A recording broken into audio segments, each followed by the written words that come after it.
What's up? What's going on, everybody? Welcome back to another episode of the Periodic Table. This is the weekly science news show that we do where, we break down the science news of the week. And are we experts by any means? Most of the time, absolutely not. But that's okay because this is just, it's one big virtual science classroom and we are all here to learn and grow and be a little better together. And I'm, of course, your host, Brandon Hanna. You might know me formerly as a host over at AfterBuzz TV, the Popcorn Talk Network, or the movie trivia Schmoedown currently. But what you might not know is that I'm also a mechanical engineer with many years of experience in the aerospace industry. And, I enjoy science, and I hope you all do too. And that's why you're here.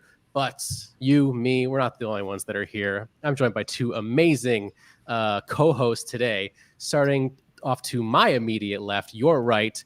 He's a host. He's a producer. You might have seen him over at the Campbell Network. I gotta give you ideas as to who he is. And he's also the head writer of the movie trivia Schmoedown. It is Campbell. Welcome back. Man. Thanks. I'm glad to be here. It's the second week in a row. I'm excited to talk science. Like you were talking about, this is like your science classroom. Week in and week out, I get to teach movie trivia. That's what I do in the Schmoedown. So to take a little break from that, let's talk a little science. It's actually helpful for the world versus me just putting out movie knowledge. So let's do it. Of course, it's always nice to take a break and talk about something different.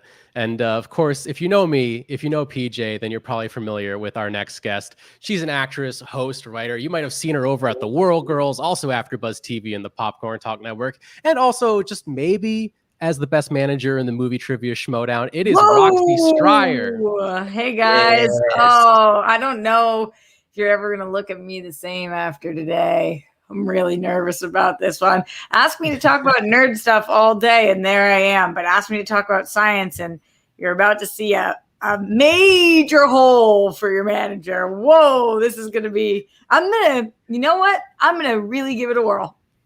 I love where your head's at. And hey, thankfully, science movies is not a slice on the Schmoedown. I would be in trouble. In trouble. Well, I think it's I'm thrilled to have you here, Roxy. It's true. Let's all of us give science a whirl today, and we have a great show for you all. A new device gets power from 5G signals grabbed from the air. We're going to talk about that, but also brain implants turned imagined handwriting into text on screen. This is something similar to, I think, a few other topics PJ's been on the show for, so can't wait to dive into it with you once again.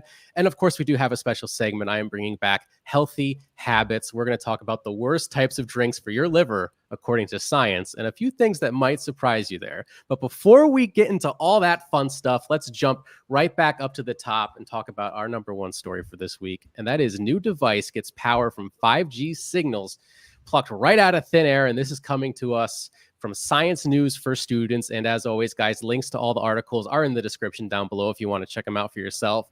But this article starts off painting a bit of a picture for us. It says a few years ago, Aline Eid was sitting in a restaurant sharing popcorn with Jimmy Hester.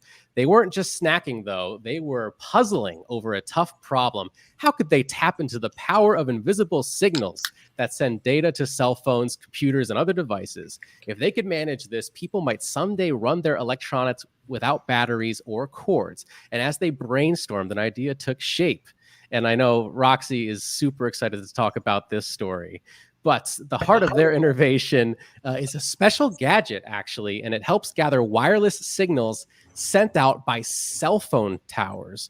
And we're going to get into this a little bit. It's something called a Rotman Lens that they've used, which is a device that looks like a flat metal spider. And I do have a picture of the Rotman Lens here for you all, guys, today. This is the device used to collect 5G cell phone signals and transmit it into power that you can then use to power your own cell phone and other electronic devices. And this idea is still kind of in its infancy. This is new technology, but there's a lot to unpack here. There's a lot to unravel. I myself had to read this story a couple times to make sense of a few things, but I think it's really particularly interesting. And PJ, I want to throw it over to you first. What was your main takeaways from this article? Were you curious at this idea? I know there's a lot of false information out there about 5G in particular. So I want to know how this story caught your attention. Are you looking forward to one day potentially having your cell phone powered from 5G? Yeah, look, I mean, the whole story and everything about it, trying to find a way to harness energy that's not going anywhere, is obviously like such a cool and different idea. And they even talked about like, yeah, it could start with cell phones, but eventually it could be like, it could power your house. It could be powering your lights. Like, that's a huge deal in a world where we never know exactly where electricity can continue to go. Like, energy eventually would have to run out in some capacity, and them just kind of finding new ways to invent, and that could make life easier, better, cheaper for people, even, like, depending on what it is. And that's a huge deal. Energy is already an expensive thing. I think we all know that. You guys live in Los Angeles. I live in Arizona. Running the AC costs a lot of money. Imagine if we could cut that down just with like the use of energy out of nowhere. Yeah, definitely. I mean, to think about, a 5G signal that's just going to your phone to actually be used to capture power, because as it turns out, for me to try to simplify this as best as I can, 5G networks, the 5G transmission is actually a microwave. It's a higher frequency microwave than what we're used to previous cell phone tower radio waves being. And microwaves are like, they in and of themselves have power. They can be used to power various electronic devices. And so we have scientists now saying, hey, what these 5G signals do is they transmit information to your phone, but it doesn't dissipate the microwave. The microwave, it drops the signal off to your phone, and then it just keeps going. And that is just that microwave that just keeps on traveling is power that is completely going to waste. So what if we could capture this power and use it to charge our same electronic devices that are also gathering information from these signals? And it could potentially be a lot for us going in the future. Like you said, PJ, not just using to power our phones and other electronic devices, but maybe power our homes in a way. I know that could be a bit of a stretch. But before I go on any further, Roxy, I want to throw it over to you next. Yeah. Professors, I have my first question. Sure. Go right ahead. Until you were just speaking, I thought I knew what a microwave was. Every time the article mentioned a microwave, is that something that is not the thing that I put my food in? So the thing that you put your food in is a microwave oven. So it actually emits microwaves into your food. What is a microwave? It's how do I describe what a microwave is? It's kind of like a radio signal. It's that makes things hot. Basically, what it does. I told you guys what you were getting yourselves into. No, it's perfectly fine. And if anyone watching has a better explanation than I do, because I'm not always the best at explaining things, let us know in the live chat right now. But it basically, what happens with your microwave oven is it kind of shakes everything up on a molecular level inside of your food. Anything that has, your food has like water molecules inside of it, and it's kind of it shakes up the water molecules really quickly, and it forces them to get hotter and hotter and hotter. That's kind of why, like, when you put food in the microwave in like a paper plate or like on a paper towel or like a ceramic dish or something, like, the thing that you're putting your food in doesn't necessarily get hot, but the food itself gets hot. And that's why, because there's water inside of your food that the microwave oven kind of shakes up and heats up. That's kind of the best way I know how to explain it. Where else are there microwaves other than in a microwave? Well, you can use microwaves like we have here and don't worry, the microwaves coming out of your cell phone tower is not gonna cook you or anything like that. But that's what's in the cell phone tower is a microwave. It emits microwaves, but it's at different frequencies. It's used for a different purpose. Similarly, but it's used to transmit data. It's almost like a different type of a radio wave, radio frequency, if you will. Okay, I'm going to tell you guys what my understanding of this article was, and then you guys can tell me if I have this right or wrong. I'm so excited for this very moment right now. I read it 3 times. I didn't know that they weren't talking about microwave ovens. I was like, holy crap, my microwave is going to charge my phone. So now I know that that's not the case. So they're all different things that we use to charge devices at this point in time. I am familiar. I don't know what 3G or 4G means, but I know that 4G is a thing. Now with 5G and with whatever this spider looking thing is, all the towers around us would send their rays to what I have here, and it would charge so that it actually didn't even need a battery anymore. Like it would be, there was no battery to it. That was what I'm understanding based on these 2 cool cats who were like, we don't want to keep charging our phone and also the rest of the world. Am I getting this right? I think you're getting a large amount of it. Yeah, the article does talk about how this could eliminate the use of certain batteries that are known using precious metals and contaminants and pollutants for the environment. So that could be a positive takeaway from using such a technology, as we can eliminate the use for certain batteries. But this sounds scary to me because, again, as somebody who fully believes in science but clearly doesn't understand it at all, is that harmful for people? No, the way it's being used, it's not. And I noticed here in the chat, we have a few people who have come to my rescue to better explain what a microwave is. So we have Jake Yacovetta looking like he plucked it right out of Wikipedia, but that's all right. He says it's an electromagnetic wave with a wavelength in the range of 0.001 and 0.3 meters, which is shorter than that of a normal radio wave, but longer than those of infrared radiation. And we have here Garth McMurray kind of summing it up, saying the wavelength of a microwave is somewhere between infrared and radio waves. So it's just it's basically a wavelength of light, basically. Like it's light waves and radio waves. They're all kind of very similar. They all travel at the same speed, and some of them, what we see as visible light is what we can see to our naked eye, right? But infrared radiation, stuff that you'd be able to see through like a night vision goggle that can see in infrared, that's basically heat radiation. So you'd be able to see it with a pair of night vision goggles, but you can't see it with your naked eye. So it's a wavelength of light that you can't see with your naked eye.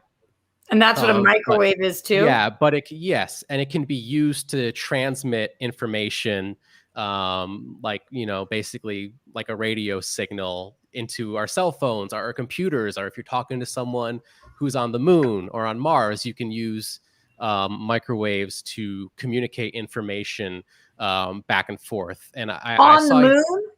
Yes, I believe, and I could be mistaken, but I'm pretty sure during the Apollo space program, they also used microwaves to communicate with the Apollo astronauts. That sounds accurate. Yeah, that sounds accurate.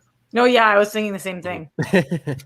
But we also have here Garth also kind of talking about microwave ovens versus using microwaves to transmit information. Garth here is obviously once again saying that a microwave is an electromagnetic wave, and a microwave oven uses an electron tube called a magnetron.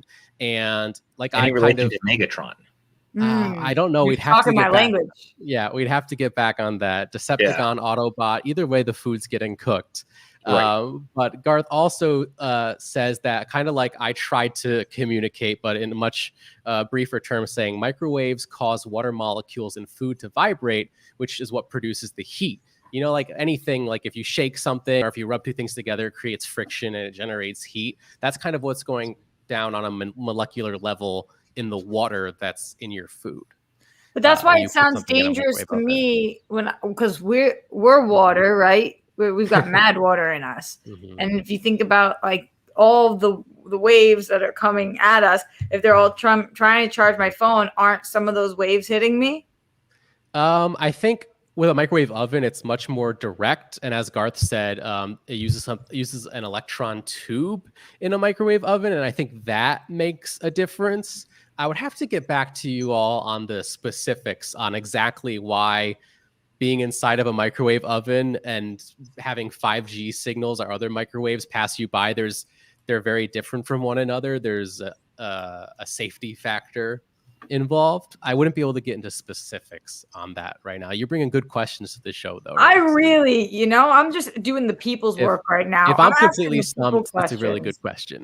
Well, I asked because, they say that we're not supposed to hold our phones to our heads because they don't know any of this stuff yet. I mean, they know some things, but new technology hasn't been around long enough for us to know what's dangerous and what's not. And with the uptick, and we'll talk about brain stuff in a little bit, but with the uptick of brain diseases, brain cancer and Alzheimer's and all of the things that are going on up here, I get worried when we're putting more waves out there, although I would really like to stop using a phone charger. So I would like scientists to do their work and do the right thing. And I believe in science, but also, I don't know, it feels weird. It feels weird.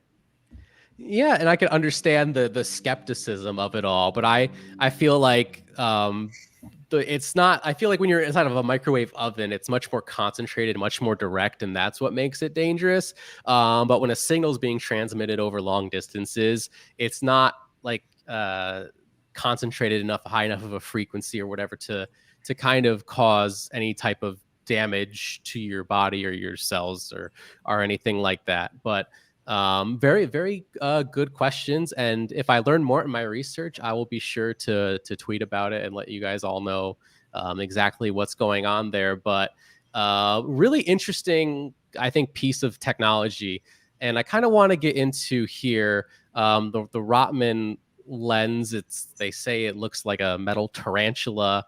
And this is a device that normally transmits signals rather than receiving signals. So it's kind of, they're treating it as a new piece of technology, which I thought was pretty interesting. Instead of putting power into this device and using it to transmit a signal, it's actually, they're flipping it on its head and making it receive these microwave signals and then converting those microwave signals into electricity, which I thought was pretty inventive and pretty cool. And just in general, these microwave signals that are just out there going to waste, whether or not they're harming us, they're going to waste. And if there's a way that we can capture those signals and use it to power our phones, I mean, I think that's a pretty good thing. PJ, wouldn't you agree on this? I mean, I 100% agree. And that's kind of my thing, right? We don't want wasted energy. And it's a fine way to turn it around and do something with it. Again, if we can find a way to harness things that we're not using, and it also, like you brought up earlier, the idea of it can get rid of batteries that we're using for, like, that are taking actual things that we need in the world, and get rid of that and find a way to turn it around and make things more useful and environmentally friendly. That is the exact way we need to be going. Yeah, exactly. I think anytime you could take something that's going to waste and use it to generate power or do something productive, to me, that's always a win. And so they've tested this new device in a lab across a distance of 2.8 meters or 9 feet. And they were able to have some level of success with testing this device over small distances in a lab. And they were actually able to generate 6 microwatts of power, which is not a lot of power. To put that into perspective, charging a typical battery for one day's cell phone actually takes about 6 million microwatts or 6 watts of power. But this new invention would have enough power to run most sensors and microchips. And like I kind of touched on before, this can kind of eliminate the need for certain batteries and eliminate certain, pollution and things that are harmful for the environment. So Roxy, I want to throw it back over to you. Knowing that right now it can only generate 6 microwatts of power, and that is a factor of 1 million smaller than what it would take to charge your phone. Does that put your mind at ease at all about the levels of danger of these microwaves in the air? Well, I think they got a lot of work to do. They got to up their power, and I understand, but you got to start somewhere, and this seems like a good start. Will you put Brandon? Can you put the picture back up of the Rotner device again? Can you tell me? So you said this is a metal device. Is it on like a piece of paper, or the paper is part of it, or what part is the wood thing, the metal thing? So that looks like, to me, it's all that crazy design you're seeing. That's metal circuitry that I think you could probably gets like printed onto like a ceramic circuit board that could then probably be wired somehow into your cell phone if this can all kind of be successfully done according to plan. So I think that's just kind of an example that looks, to me, that looks like the aluminum circuitry itself. But what you would actually do is, I'm pretty sure you're all somewhat familiar with circuit boards, and they kind of have like this like green ceramic that like has metal and like that imprinted circuitry on it, like you can see there in that image, but also has like little things sticking out like capacitors and resistors and things of that nature. I think that's probably more along the lines of what you would expect. This pattern would be printed onto a circuit board that is wired into your phone. And this pattern kind of works as an antenna that collects these microwaves and maybe has a direct line into your phone's battery, or however it would work. That this kind of is just an antenna, a very small metallic antenna that would go onto a circuit card, if that makes any sense at all. Yeah, it does. Like, how do they come up with a design like this? They just, I mean, so you see all those squares. Are they like, okay, let's try doing it with 5 squares or 4 squares up and down? No, that's too little. Oh, let's try with 6. Nope, it's got to be 5 up and down. Like, how? I don't even understand how somebody would come up.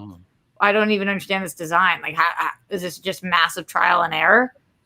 Yeah, that is a very good question. I'm not entirely sure. As a mechanical engineer myself, this would be more along the lines of electrical engineering.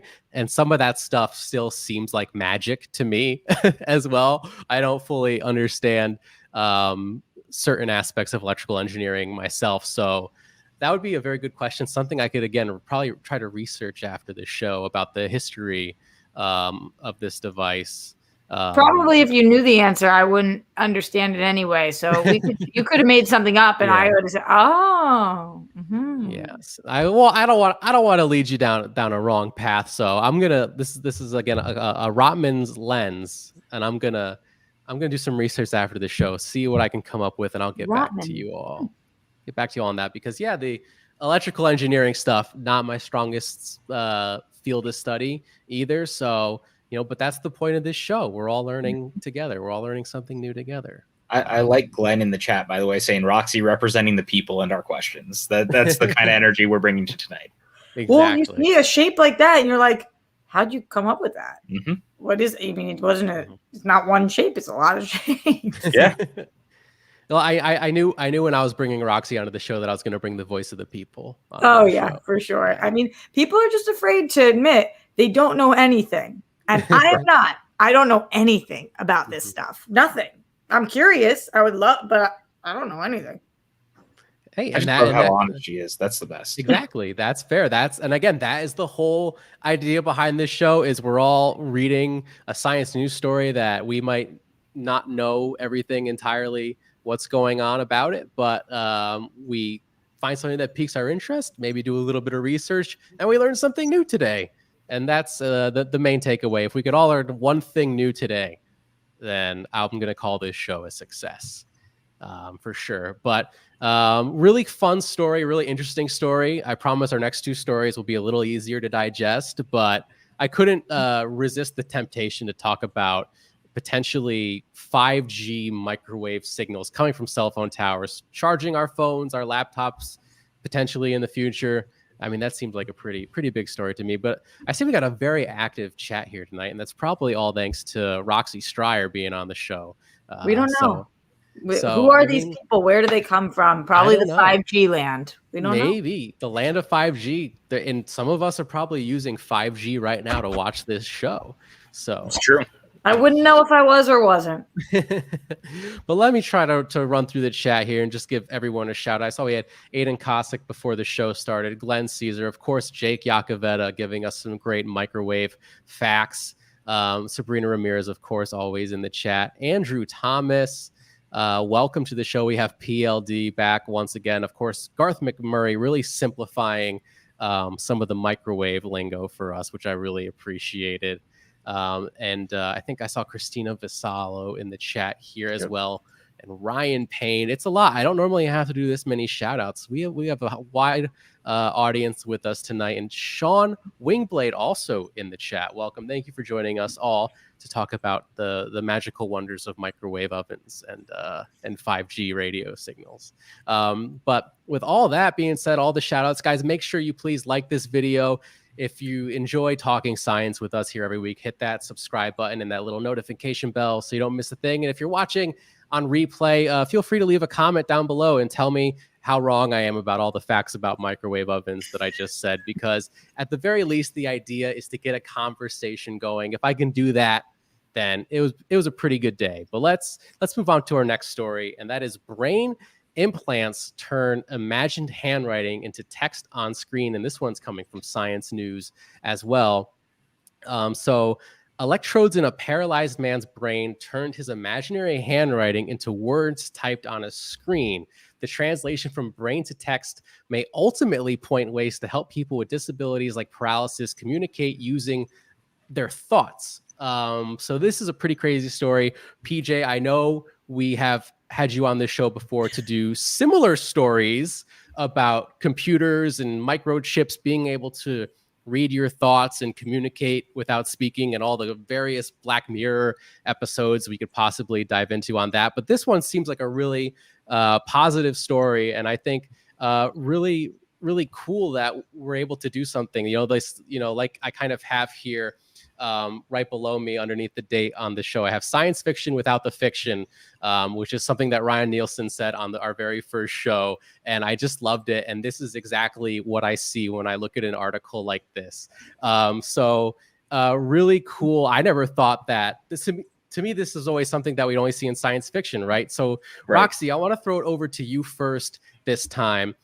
Did you have the same initial impression when you read this article about, wow, this is like something out of a science fiction movie come to life? And how do you feel overall about the positive implications of how this could help people with disabilities in the future? So this is the stuff that I'm obsessed with. Like, you're speaking my language on this. Number one, for those of you guys who don't know, I lost my mom to brain cancer several years ago. So anything to do with the brain or any kind of advancements for people who are not able to access, who are not able to verbalize what their thoughts are or what they're thinking is like, to me, this is where all of our money needs to be going. If you want to talk about the number one thing that I always vote on, no matter what, is more money towards brain research.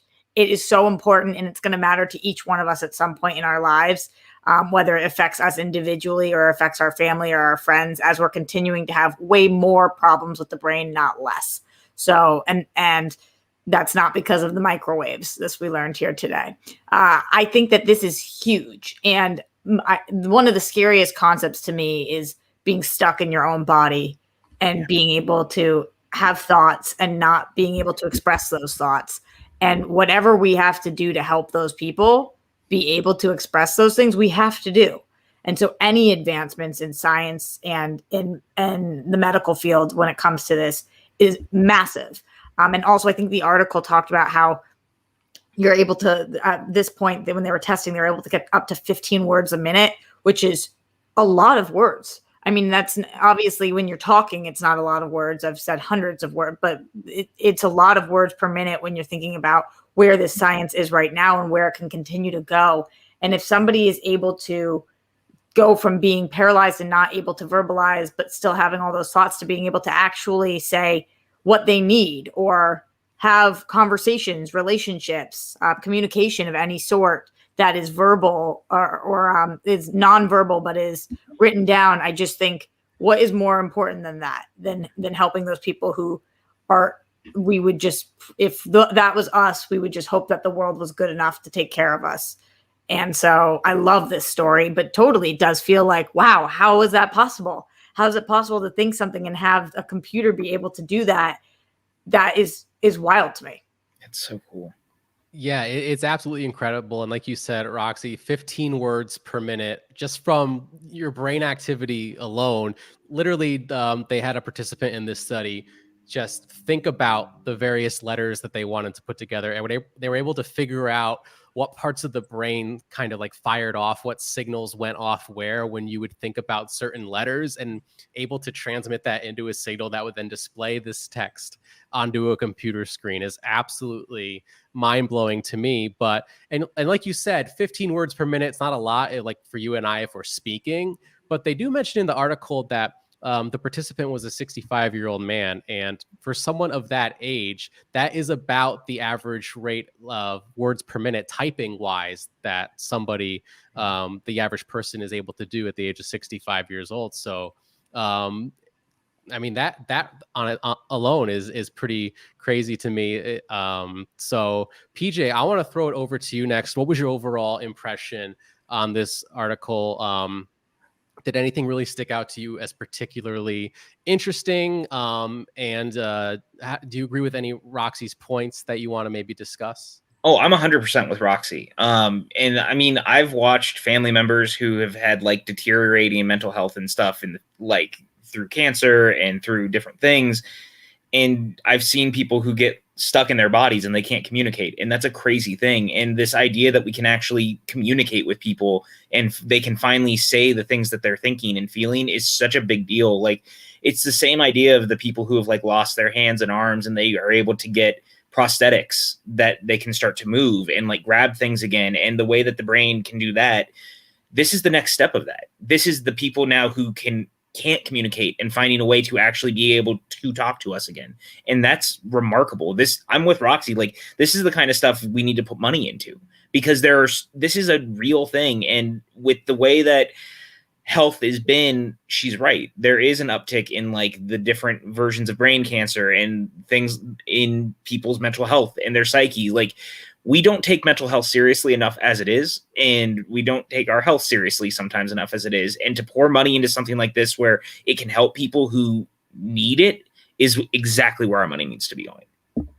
Yeah. Think about war veterans too. Like we would talk about, and Brandon, the article talked a lot about paralyzation, and a lot of people who are paralyzed are people who have risked their lives to save others for in one reason or another. And so it's huge. It's huge. Yeah, definitely. And this technology could be used to help so many people, you know, like you guys have said. And it's just such a positive and inspirational story. Normally, when we have these types of stories, like implants and electrodes on the brain and being able to read what's on your mind, normally there's one of us always putting on a tinfoil hat about how this could go down the wrong way. But to me, this seems like such a positive story from top to bottom. And it says in the article that the scientists and the researchers are very confident that they're able to repeat these results with other people volunteering in the future, which I think is really promising. And I know that they want to try this on people who have been unable to speak or communicate in any way. So that could be a really big, breakthrough. Like for someone who can't communicate at all because of their paralysis, if you can use this technology for them to actually like communicate, that's just a complete game changer for so many people, I think. And it's such a positive story. So before we move on, I know we had looked like some issues in the chat. Maybe YouTube was having some issues. I think it's gotta be a YouTube thing, because I see you guys fine. I think it's YouTube too, because I actually have the stream open and it looks like it's not on you, and it'll probably play back just fine in the future. So if you're watching this and it's been an issue, but now you're watching on the playback, nothing happened as far as we're aware. So Well, I appreciate you guys trying to watch anyways. If you have any thoughts on this story, let us know in the live chat. And Roxy, I'd like to throw it back over to you one more time. Is there anything else that you'd like to share about this story? As you mentioned, it kind of hitting close to home for you and being something you're really passionate about. Just that I think that nobody thinks about it until there's somebody that they love that's struggling. And that's the way the world kind of works. But with are billions and billions of dollars. There are things that you guys can do. And the next time that something about this comes up on a ballot, which happens almost every election, and people are trying to convince you that they don't want their tax dollars to go to brain research because of XYZ. I don't think there's a single thing more important than that. So don't take my word for it. Think for yourself, of course. But I always encourage my friends to look into these things because there's a reason why a lot of people don't want to pay for this. And it's because it doesn't affect them. But I guarantee you at some point it will. And the people who are voting are usually just not at that place in their life yet. But it will affect us all for better or for worse. And you just want to hope by the time that you get to a place where it's affecting you that we're in a better position. Yeah. Yeah, very well said. I think that's a very positive message, Roxy. Thank you for sharing that on the show. You know, a lot of times on this show, I try to talk about positive, inspirational stories, and a lot of the time they don't hit close to home for me. So it almost feels difficult trying to communicate it. So it's always really great to have someone on the show who's really passionate about something and can really speak on something. And I think it is really, really encouraging news. And I agree with Roxy. I encourage everyone, next time something like this shows up at the polls or you hear about it in the news, like figure out ways that you can support this type of research, because it really goes a long way to help people in ways that you might not initially expect. So Yeah. very, very well said, very well put. So let's with all the serious talk out of the way, let's move on to something that I think is a little more fun, and that is our special segment for the week. And we're going to talk about the worst types of drink for your liver according to science. And this one comes from Yahoo Life. And of course, they do mention alcoholic beverages. We all know not particularly good for your liver. And apparently, guys, everyone's liver sucks. It's like a vacuum cleaner, and it's just, you know, absorbs and sucks up all the toxins in your body, and it just can kind of get worse and worse over time if you don't take care of yourself. And so I was actually surprised to find out how soda and other beverages, and maybe even coffee, if you put too much creamer in it, too much sugar in it, can also do some damage to your liver. And as someone like me who's a big coffee drinker, I'm like, wait, am I putting too much sweetener in my coffee? Because it actually does say here in the article that if you put a modest amount of sugar in your coffee can actually be helpful to your liver. It could actually be beneficial because it's loaded with antioxidants that are also found in green tea that can protect your liver from certain forms of cancer, which I thought was particularly interesting. So that's kind of the stuff that really stuck out to me. PJ, I want to throw this one back over to you. Did anything in this article really stand out to you as surprising? Would you say that you've been doing a good job of taking care of your liver lately? Or maybe there's some things you need to work on, cut out of your diet? I'm really afraid that this was somehow like a meeting where you were like, we need to talk.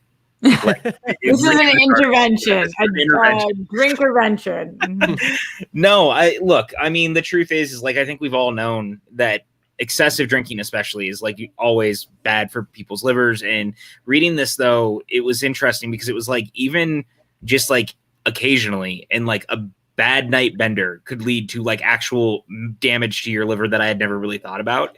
But what was more interesting is that coffee is one of those things that seems to go back and forth depending on what we talk about with your health. And I tend to drink it black, and I'm like, maybe I should just be drinking black coffee all the time because apparently it's much more helpful for your liver than I was anticipating. Yeah, definitely. I've cut back on the amount of like sweeteners and creamers that I would normally put in my coffee because, I've been like dealing with some health stuff, going to the allergist, found out I have a gluten allergy, some sensitivities to sulfites, which are in a lot of food additives and preservatives and other things. So I try to be really careful. I put a little bit of oat milk in my coffee, a little bit of agave, sometimes too much, which might be an issue, but I'm trying to be better at it. I do love my coffee, so I hope it's doing more good than harm drinking as much coffee as I do. When it comes to my overall liver health, I was surprised to see how much sugary drinks actually can create these fat deposits on your liver that can cause health issues down the line. Thankfully, I do try to stay away from those as much as possible. But Roxy, I want to throw it over to you next. Were you surprised by anything in this article. Did you find anything encouraging from it, like me and PJ kind of did with the whole black coffee angle? What were your thoughts? Yeah. So I've never had a sip of coffee in my life. I've never tried it. Wow. And I do not drink sodas at all. I haven't had one since I was a kid. Wow. But I am a boozer. I love me some booze. The thing that bothered me the most about the entire article, which I already knew, but not to this extent, was that the Center for Disease Control and Prevention defines heavy drinking as 15 drinks or more per week for men and 8 drinks or more weekly for women. Oh, wow. That's rude. Oh, man. That's rude. They targeted you, Rox. That's Yeah, mean. They targeted you specifically. It feels like they came for me. But what I will say is that even though I'm a drinker by trade, I have in the last 5 years cut it out immensely from my life, because you just can't function at the level that all 3 of us are trying to function and be somebody who's boozing. So for no other reason, a lot of people I think stop drinking that much to lose weight or to whatever. I do it because I really want to be successful. And so I for certain have less than 8 drinks a week. And the Whirl Girls doesn't help that when they make me take shots, but I always try to take that into account. And I definitely have less than 15. You guys are rude. But I thought that was interesting. And I also, the imagery of like fatty liver is so strong that I feel like, how some people watch slaughterhouse movies and will become vegans. Mm-hmm. I feel like if everybody knew about what was happening when you're drinking your sugars, then I feel like that might stop some people from drinking their sugars. No, totally. I don't disagree with that. No, what's funny is like we talk about soda, like people drink it all the time. It's such a regular thing. And like it's pretty well known at this point that soda is really not good for you. But in no world did I realize it could be as bad for your liver as drinking alcohol. And that's so crazy. Right. The damage it can do is way worse than I ever anticipated. And like I cut out soda a long time ago, like every once in a while, maybe, but it's usually like a 0 sugar soda for that reason. And like now looking at it, it's like, thank God for that, because God, it's fucking awful for you. We have to do what we have to do to protect our bodies. And this is something that, because we only get one of them. And then at some point in life, typically something happens to your body that you couldn't control. And you want to be in the best fighting shape that you can possibly be in. So when I hear things like this, I'm sure at some point I'll start drinking coffee. But if I can, I'll start drinking it black. And, when you hear this about booze, you think to yourself, what do I care more about, having an extra 2 drinks a week or making sure that my liver is healthy? Then you have to kind of question things like that, especially as I'm about to hit 30. I'm getting up there, guys. Don't even joke with me. I'm I've got a few years left. I think I'm doing okay. But Roxy, you see, you don't drink coffee at all. But the article also mentions green tea. Are you a tea drinker? Yeah, like insane. But I've never put a sweetener in my tea ever. Yeah. So I don't add milk or sugar or anything. I literally have my green tea right here. Oh, there you go. I have about 6 cups of this a day. And there's green tea is incredibly good for your health in a lot of ways. But recently I've learned some negative things, like it causes kidney stones. Oh, wow. It's kind of a random one. And some other things. So while it is supposed to help with a lot of stuff, all things I think have their pros and their cons. Mm-hmm. And same thing like you just were talking about with coffee. But I think the best way to drink it, if you're going to drink it, is just to not put a ton of sugar in it, or even, honey. I love honey in general, but I stopped putting it. I don't put it in my tea because I like tea just the way it is. Yeah. I mean, and it's like even with the sports drinks, because I almost always, like anyone who's watched any of my streams, I always have a sports drink. I'm always drinking Powerade and stuff, but I even got to like the 0 sugar ones for that same reason, because this stuff is so bad for you. Yeah. It's fucking crazy. Yeah. It really is. I'm definitely someone, as it is, I probably consume a little more sugar than I should. I used to consume a lot more sugar. Yeah. So it's always great to have a reminder to cut back. But it does say here that drinking 2 extra cups of coffee a day was associated with a 43% reduced risk of liver cancer. So I mean, that's a little promising for me because I drink about 2 cups of coffee a day, sometimes more. That's But even with a crazy stat. yeah, I mean, 43% just by drinking 2 cups of coffee a day. That's a little bit of coffee going a long way, I think. Yeah. Wow. That's wild. Maybe I should start. But then also, how much does it contribute to the bill that you have to pay to get your teeth whitened? These are the questions. That's true. It's very acidic. It's my enamel on my teeth. It's like I use Sensodyne, when I can, but you got to protect your enamel, guys. Don't be everything's different. Like everything, there's like a cause and effect for almost everything. Roxy was right earlier. Like there's pros to everything, just like there's cons to everything. Like everything has that coin flip, right? The only thing that doesn't seem to, truthfully, is soda. Like I don't think anybody's writing home about the positive effects of soda, unless you are malnourished, and then is a quick way to get fat and like putting weight on it. Yeah. Because I mean, it's amazing how much weight you lose just getting off of soda. If you don't drink it anymore and you were drinking it regularly, you'll notice it very quickly. I'm not speaking from experience, but I'm just saying. No, it's crazy. As I said, that there was no upside to it. I was literally thinking about when we were trying to put weight on my mom, or right now I'm trying to put weight on my grandfather. And it's like everything that the three of us are trying to avoid when you're like, okay, we're going into hot girl summer, let's go, is everything you think to give them. It's like, I feel like in Mean Girls, like carbs and butter. Oh yeah. Yes. Or like that one bar that she says is for dieting, but it's putting on weight. Yeah. That's the jam right now. And garlic bread, all the garlic bread, Scott Pilgrim style. Bread makes you fat. Yeah. Yep. Fortunately for me, I do love bread, but I am trying to be as gluten-free as possible now. And alcohol is also very high in sulfites, which gives me an upset stomach. So I can only have about 1 drink before I start to get a little bit of a stomach ache, get a little bit nauseous on my second or third drink. So nature just the universe as a whole has decided that my liver is going to be as safe as possible because my health limitations are preventing me from drinking too much. So there is a silver lining. Does it make a difference for you what kind of alcohol? That's a good question. I haven't really experimented too much. I know like hard seltzers like White Claw, they claim to be sulfite free. So those would probably be the easiest on my stomach. Something that also has gluten in it, like a beer or like a whiskey or something like that, is probably the worst. If I have like all those one whiskey drink.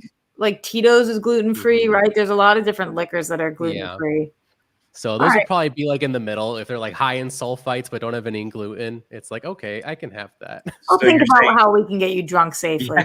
I was going to say, this is us getting ready for when we're all together again. How do we get Brandon drunk? If you can get me drunk before I get nauseous, that would be a huge victory. That would be very impressive. I've got you, and I have substances that can help with the nausea too, just in case. Oh, I know where Pepto-Bismol, baby. There you go, Pepto-Bismol. It's all right.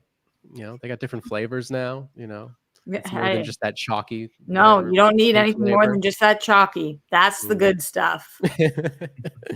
Yeah. All righty, guys. Well, before this, what was once a positive message about health goes right down the drain into a negative message about how not to be healthy, I think it's just about time we've wrapped this show up for today. Thank you all so much for joining in the live chat. If some of you are still with us despite YouTube issues, really appreciate you all being here.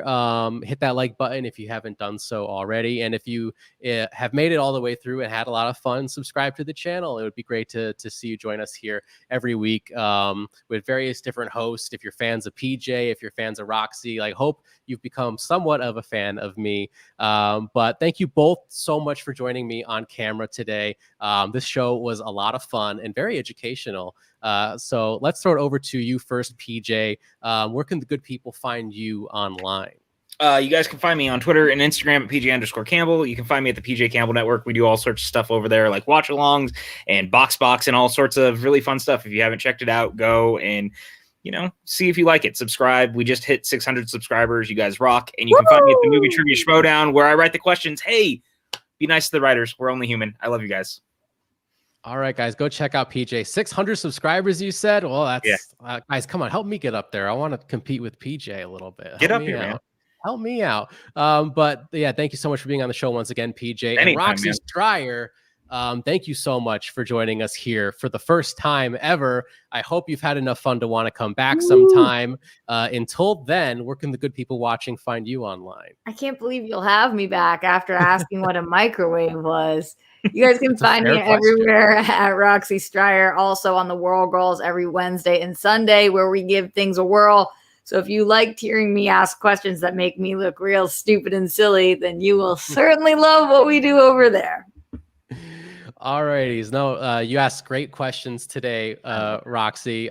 Hey, and that asking what a microwave is, I didn't really have the best answer in the world, so it couldn't have been that bad of a question if I had a little bit of difficulty trying to word it right. But then again, I word a lot of things weirdly, so but hey, if you're all listening to me, you're just going to have to deal with it anyway. I'm, of course, your host, Brandon Hanna, by the way. You can find me on Twitter and Instagram at BrandonHanna07. If you're already here, you found my YouTube channel.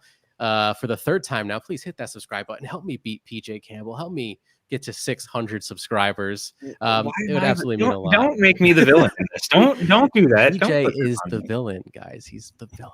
Ladies and gentlemen. Ladies and gentlemen. That kind of villain, right? Hans Gruber. Yes. Yeah, something like that. I could see you as a Hans Gruber type for sure. Just had an anxiety attack because I was like, are we starting SCN? That's how it starts every day. Oh my goodness. And of course, guys, also I do have a patreon.com/Brandon Hanna. If you feel like going and checking that out, it would be really great to have your support over there as well. So with all that being said, that wraps up today's show. I hope you all learned something. I know I sure did. I know PJ and Roxy, I hope you did as well. It was a really great show. Super awesome to have you here. And as always, guys, thank you for taking time out of your day for this moment.